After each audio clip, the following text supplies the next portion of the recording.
Barang keso tumpah daripada KPA, yang kan daripada buah pimpinan Nabus, yang ke huru, yang ke pengkhianat bangsa, pengkhianat perjuangan, pengkhianat agama. Sesuai betul? Anak ikut betul mencampur salah. Yang kenapa? Hadirin kaum muslimin asal juga. Getanya, bidik sesudah tertipu kejadian perang di Aceh selama 26 tahun perang. Dalam 26 tahun meninggal cahit kurang Aceh, ribe si kurang butuh sekian dok. Awak ketanya bangsa Aceh. Tanggal 15 Agustus tahun 2005 terjadilah sebuah perdamaian MOU, Memorandum of Understanding, perdamaian antara RI dengan gerakan Aceh Merdeka.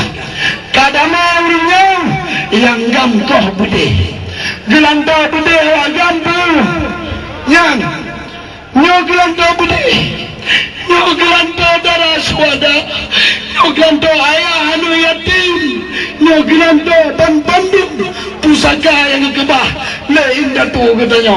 Hidup bagus, hidup bagus, hidup Bang Nadi, hidup Bang Rayon, manum hidup. Subhanallah, nyoya walilala, dengan iman tak akan mau benar. Selama 26 tahun terjadilah satu MOU Satgas diuduk urung ini ke meladuh ini ke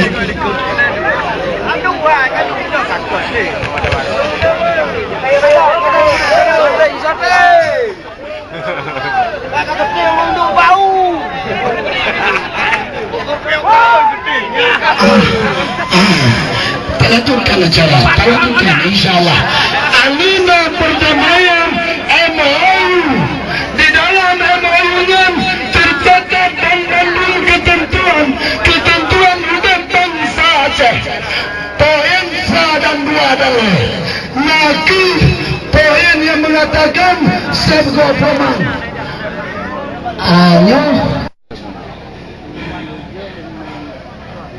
anak-anak tua medua menyohana medua ke non jwe ada pentas, sementara aku tak suka di pentas. Ini kedua medua saudara yang menggasih yang